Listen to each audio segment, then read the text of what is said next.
So if someone was looking into studying Tashayyu in particular, of course we generally guide them towards history, but specifically towards Imam Hussein and his revolution. And the reason I always take people back to Imam Hussein and his revolution isn't because of my own experience. As I told you, I read about Imam Hussein and it really shook me to my core.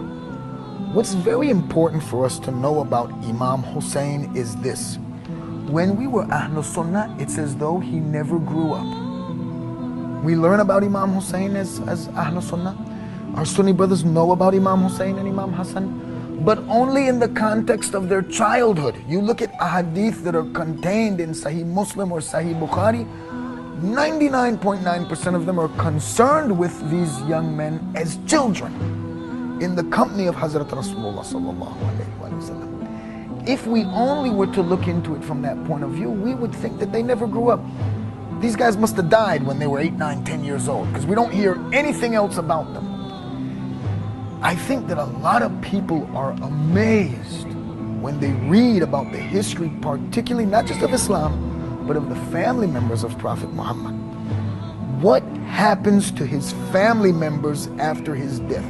This is something that none of our brothers can escape from. The questions are very difficult.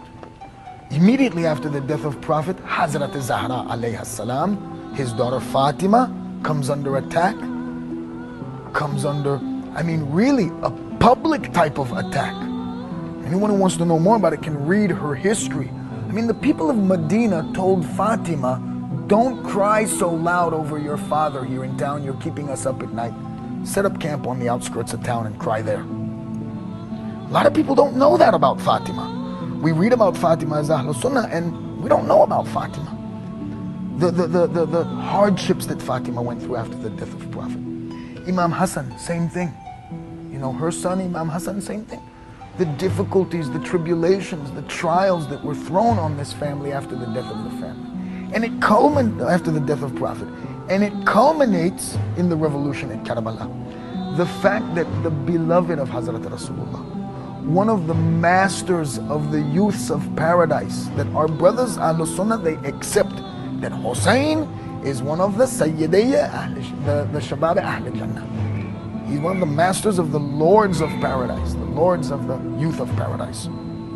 How is it that this man, what is it, like 50, 60 years after Hijrah, is surrounded and put to death? I think that most of our Sunni brothers don't even know about this. Or if they know about it, they haven't understood it, haven't read about it.